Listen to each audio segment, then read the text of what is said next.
જય સ્વામિનારાયણ. શુભ દિવસ છે. 200 વર્ષ પહેલાં આજના દિવસે અને આ સ્થળ ઉપર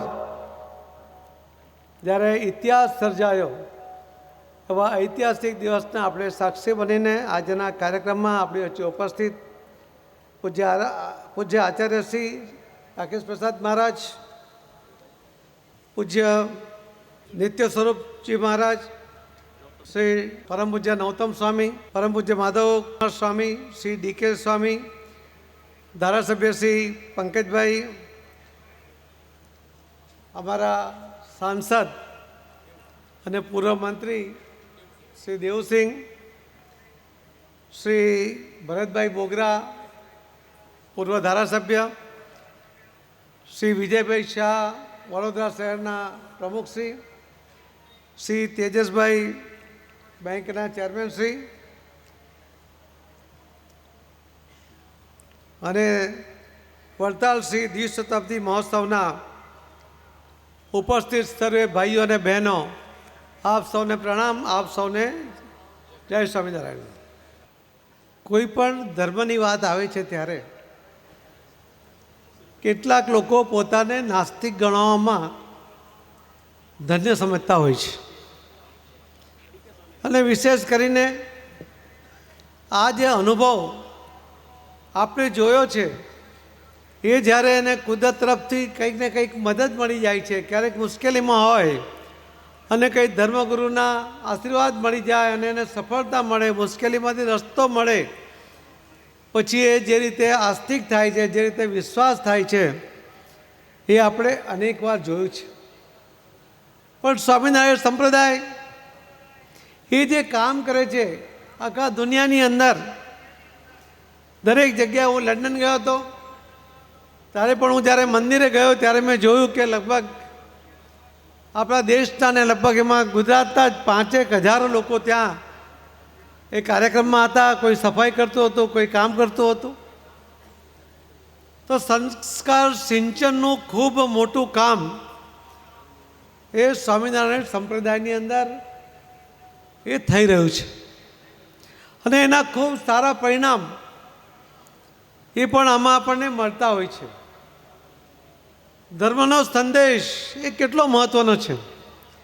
ભારતીય જનતા પાર્ટીના અધ્યક્ષ તરીકે પણ જ્યારે જવાબદારી નિભાવતો ત્યારે જે લોકો ધર્મમાં માને છે એવા કાર્યકર્તાઓને મહત્ત્વ આપવાનો પ્રયત્ન કરતો હતો.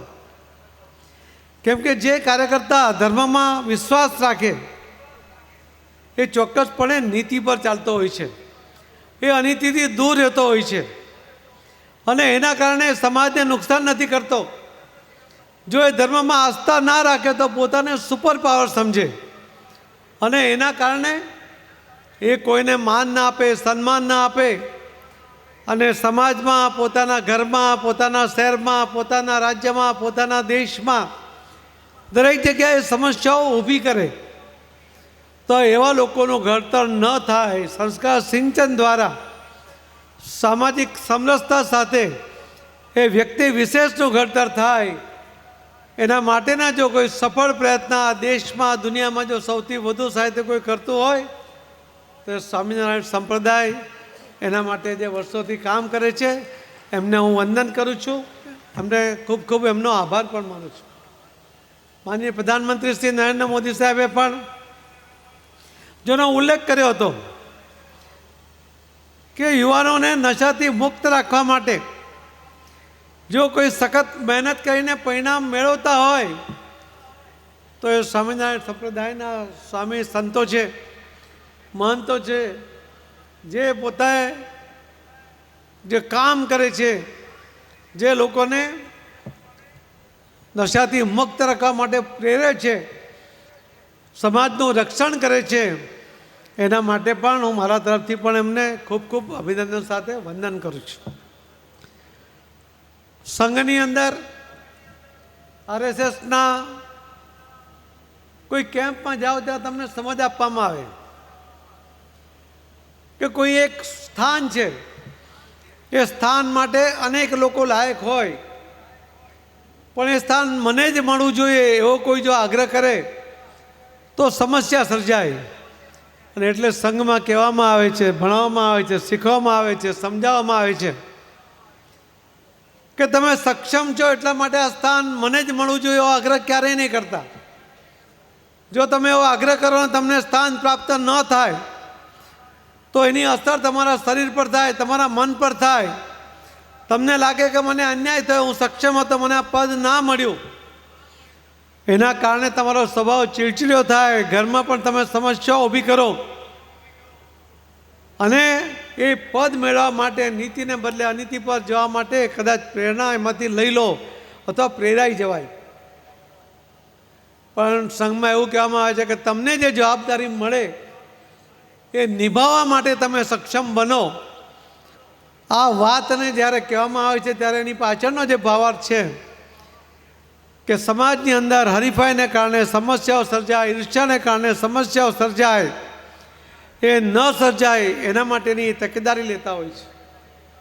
સ્વામિનારાયણ સંપ્રદાયમાં તો ત્યાગની ભાવના છે. હું ભરતભાઈ બોગરા એ ગુરુકુળના વિદ્યાર્થી, રાકેશભાઈ દુધાત મારા મિત્ર છે, આજે કદાચ અહીંયા નથી, પણ એ પણ ગુરુકુળના વિદ્યાર્થી. એ સતત મારા સંપર્કમાં હોય. એમની દરેક વાતમાં ક્યાંય ને ક્યાંય મંદિરની વાત હોય, સંતોની વાત હોય, કંઈક કરી છૂટવાની ભાવના હોય.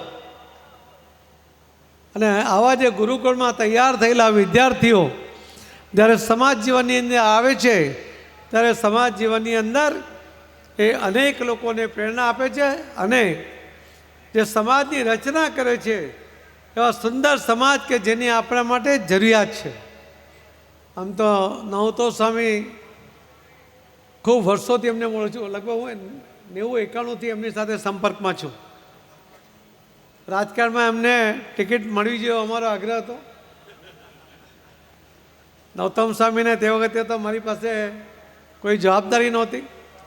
હું પણ એક કાર્યકર્તા જ હતો, આજે પણ કાર્યકર્તા જ છું. પણ નવતમ સ્વામીને તો તે વખતે ટિકિટ ના અપાવી શક્યા, પરંતુ એમના આગ્રહને કારણે ડીકે સ્વામીને આ વખતે ટિકિટ આપી અને એક ભગવાધારી એ ગુજરાત વિધાનસભામાં બેઠ્યા છે. એના માટે જો કોઈને જજ જતો હોય તો મુખ્ય નવતમ સ્વામીજીને જાય છે કે એમણે કહ્યું કે અમે જીતાડી દઈશું. ડીકે સ્વામી તો કાર્યકર્તા તરીકે વર્ષોથી કામ કરતા જ હતા. આદિવાસી વિસ્તારમાં એમણે ખૂબ કામ કર્યું છે અને કરતા હોય છે, પરંતુ એમની જવાબદારી જો કોઈએ લીધી તો પરમ પૂજ્ય નવતમ સ્વામીજીએ લીધી હતી. આજે જ્યારે આપની વચ્ચે આવવાનો મોકો મળ્યો, એમનો જ આગ્રહ હતો, ત્યારે મેં કહ્યું કે હું ચોક્કસ હું આવીશ, કેમ કે દિલ્હીથી બરોડા આવો, બરોડાથી અહીંયા આવો, અહીંયાથી સુરત જવામાં આખો દિવસ એમાં નીકળતો હતો. પરંતુ એમનો આદેશ હોય તો આપના દર્શન કરવાનો લાવો એ છોડી શકાય નહીં. અને એટલા માટે મને આ લાવાઓ જે મળ્યો એમાં પણ નવતમ સ્વામીજીનો ખૂબ ખૂબ મોટો ફાળો રહ્યો છે. મારી આપ સૌને વિનંતી પણ છે કે હમણાં મારી પાસે જળશક્તિ મંત્રાલયની જવાબદારી મોદી સાહેબે આપી છે. આપણે ગુજરાત મોડલ બનાવ્યું છે. કેચ ધ રેનનો એક પ્રોગ્રામ માનનીય પ્રધાનમંત્રી શ્રી મોદી સાહેબે 2021માં કેચ ધ રેનની યોજના જાહેર કરી હતી અને આપણે એને ગુજરાત મોડલ બનાવીને આખા રાજ્યની અંદર લગભગ 80,000 જેટલા બોર, પાણી કાઢવા માટે નહીં, પાણી ઉતારવા માટે એ આપણે કરી રહ્યા છે. 1,60,000 એ બોર ગુજરાતમાં વસતા રાજસ્થાનના વેપારીઓ કરી રહ્યા છે. 15,000 બોર મધ્યપ્રદેશમાં કરી રહ્યા છે અને 5 જિલ્લા બિહારના, એમાં 5 જિલ્લાના દરેક ગામોમાં 4 બોર એ પણ સુરતમાં રહેતા બિહારના વેપારીઓ કરી રહ્યા છે. આપ સૌ પણ સતત કંઈક ને કંઈક સેવાકીય પ્રવૃત્તિ કરો છો, પણ આ જળ સંચય જે મોદી સાહેબનું કહેવું છે કે જળ સંચય, જન ભાગીદારીને જન આંદોલનમાં એને પરિવર્તિત કરવું જોઈએ. સંતોના હાજરીમાં દેવી પ્રસાદજી પણ અહીંયા છે. જુનાગઢમાં તો પૂરનું ખૂબ સંકટ હોય છે, તો આપણે આવનારી પેઢી માટે સંપત્તિ જમા કરીએ, પરંતુ આ સંપત્તિ હશે ને પાણી નહીં હશે તો એ આપણા વારસદારો, આપણી આવનારી પેઢી ક્યારેય જીવી ન શકે. એક કોઈ લેખકે બહુ સરસ લખ્યો હતો, મેં હું લેખ વાંચતો હતો. એણે કહ્યું કે આપણે તો નદી નાળા વહેતા જોયા છે, આજે આપણા પછીની પેઢી હવે બોટલોમાં પાણી પીતી થઈ છે અને આ રીતે જો પાણીનો જળ સંચય માટે આપણે જો કંઈ કામ નહીં કરીશું ને તો કેપ્સ્યુલમાં પાણી પીવું પડશે. એ પ્રકારની સ્થિતિ આવશે કે આ કેપ્સ્યુલ છે, ઘડી જાઓ, તરસ લાગી છે તો પાણી નથી. આવી સ્થિતિ ના સર્જાય એના માટે આપણે પોતે પણ દરેક ગુરુકુળમાં મેં કહ્યું છે, દરેક મંદિરોમાં પણ રેન વોટર હાર્વેસ્ટિંગના પ્રોજેક્ટને લેવામાં જ આવે છે. પણ અહીં આપ સૌ જ્યારે અહીં બેઠા છો ત્યારે આપ સૌને પણ હાથ જોડીને વિનંતી કરું છું કે આપના ઘરનું પાણી આપના ઘરના બોરમાં ઉતરી જાય કે બીજો એક બોર કરીને ઉતારી દેવાય. આપની ફેક્ટરીનું પાણી પણ જળ સંચય માટે રેન વોટર હાર્વેસ્ટિંગ દ્વારા જમીનમાં ઉતારી દેવાય. આ પાણી તમને જ્યારે જોઈએ ત્યારે બધા જ મિનરલ સાથે પાછું મળે છે. આપણે પાણીના સંચય માટે ડેમ બનાવીએ છીએ, પણ જેટલા ડેમ બનવા જોઈએ એટલા બની ગયા છે. જે બનવા જોઈએ એ બની રહ્યા છે. હવે કોઈ એવી મોટી નદીઓ બાકી નથી કે જ્યાં આપણે આવા ડેમ બનાવીને કામ કરી શકીએ. એક ડેમ બનાવવા માટે 25 વર્ષનો સમય લાગે છે અને 25,000 કરોડથી વધુનો ખર્ચ થાય છે. એમાં ખેડૂતોની જમીન થાય છે, એમની નારાજગી હોય છે. આખા ગામના ગામ સ્થળાંતર કરવા પડે, એમની પણ નારાજગી હોય છે. પર્યાવરણવાદીઓ આવીને હવનમાં હાડકું નાખતા હોય છે, પ્રોજેક્ટને અટકાવતા હોય છે. એના કારણે સમય લંબાતો જાય, પ્રોજેક્ટની કોસ્ટ વધતી જાય અને 25 વર્ષે પ્રોજેક્ટ બને ત્યારે એની જે કેરિંગ કેપેસિટી હોય છે એ આપણી જરૂરિયાત કરતાં ઓછી હોય છે. આપણે આજે જ જાગવું જોઈએ. આજે જ્યારે 200 વર્ષના આ દ્વિશતાબ્દી મહોત્સવમાં મને આવવાનો મોકો મળ્યો છે ત્યારે મારી આપની હાથ જોડીને વિનંતી છે કે આપ પણ જળ સંચય માટે જે પણ કંઈ કરી શકો એના માટે કરવા માટેનો એક સંકલ્પ જરૂર લેજો. મારી સંતોને પણ વિનંતી છે, એમના ચરણે વિનંતી છે કે આપ પણ જ્યારે આપના ઉદ્બોધનમાં કહેશો, આપના આશીર્વાદમાં કહેશો તો એની ખૂબ મોટી અસર એમના ઉપર પણ આવશે.